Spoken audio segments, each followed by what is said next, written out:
सर्वप्रथम राणे परिवाराचे आमच्या सन्माननीय राणे साहेबांचे मी आभार मानेन. त्यांनी जो माझ्यावर विश्वास दाखवला आहे तो विश्वास आम्ही सार्थ ठरवू आणि ही उमेदवारी मिळाल्याबद्दल खरंच मला खूप अभिमान आहे. आपण स्वतः सरपंच म्हणून सध्या कार्यरत आहात आणि आता ही जिल्हा परिषदची उमेदवारी. गावचा विकास करताना संपूर्ण दशकोशीच्या विकासासाठी आपलं काय विजन असेल?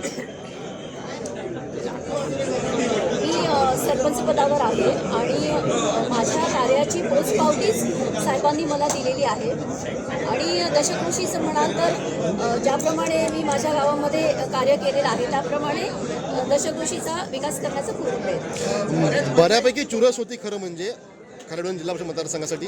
या सर्वांना डावलून तुम्हाला तुमच्यावरती विश्वास ठेवलेला आहे, कसं पाहता? मी पुन्हा तेच सांगेन की स्पर्धा असते आणि स्पर्धेमध्ये एका उमेदवाराला यश मिळत असतं. त्यामुळे साहेबांनी मला माझ्या कार्याची पोचपावती दिली आहे. सर्व माझ्या कार्यकर्त्यांनी म्हणजे माझे जे वरिष्ठ आहेत सर्व वरिष्ठ आहेत. आमचे दिलीप साहेब, आमचे मंडळ अध्यक्ष दिलीप साहेब असतील, सन्माननीय बाळाजठा साहेब असतील, माझ्या दशकोशीतले सर्व सरपंच, सर्व बूथ अध्यक्ष आणि सर्वच आमच्या पक्षाचे सर्वच कार्यकर्ते, सर्वच पदाधिकारी, आमच्या जिल्ह्याचे अध्यक्ष सन्माननीय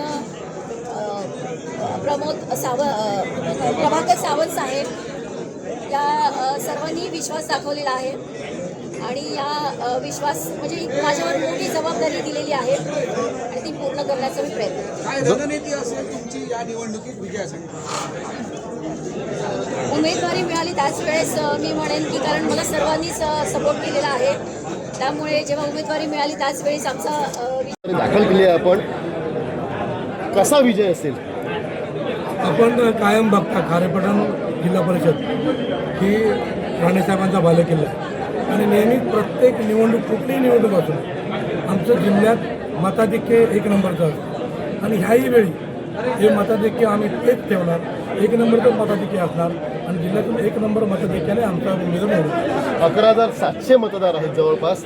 काय लीड असेल? आताच ज्या विधानसभा झाली सर्वाधिक लीड आमचं 3900 एवढं लीड या विधानसभेने झालं होतं आणि तेच लीड आता ह्या जिल्ह्यामध्ये राहील असं आम्हाला पूर्ण खात्री आहे. बिनविरोध उमेदवाराचं गिफ्ट आपण पालकमंत्र्यांना देणार का जिल्हा परिषदला? 100% आमचा प्रयत्न तोच राहणार आहे. कारण नाममात्र म्हणजे नावासाठी उमेदवार उभे केले आहेत समोर, त्यांना पूर्णपणे खात्री आहे की उमेदवार निवडून येणार नाही. आणि सर्वांना विनंती केली आहे की आपण एक चांगला पायंडा घालून देऊया की ही कार्यक्रम जिल्हा परिषद आहे, आपण मोठ्या मनाने बिनविरोध आमच्या भाजपसाठी द्यावी, जेणेकरून ह्या विभागाचं एक असं चांगला पायंडा आपण घातल्यावर का होईल. आणि म्हणून सर्वांनी तीच विनंती की आपण सर्वांनी पुढे या.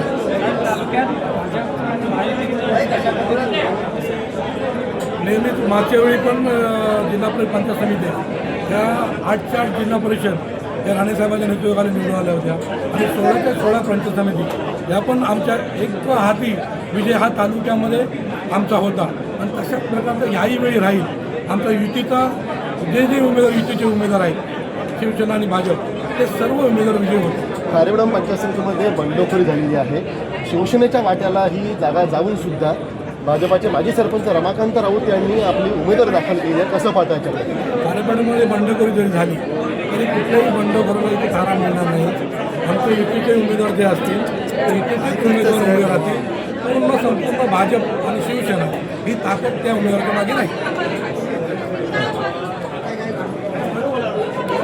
ताज्या अपडेट्स आणि ताज्या बातम्यांसाठी आजच सबस्क्राईब करा आपला Sindhudurg digital news channel. Like करा, शेअर करा, कमेंट करा आणि महत्त्वाचं म्हणजे बेल आयकॉनला क्लिक करायला विसरू नका.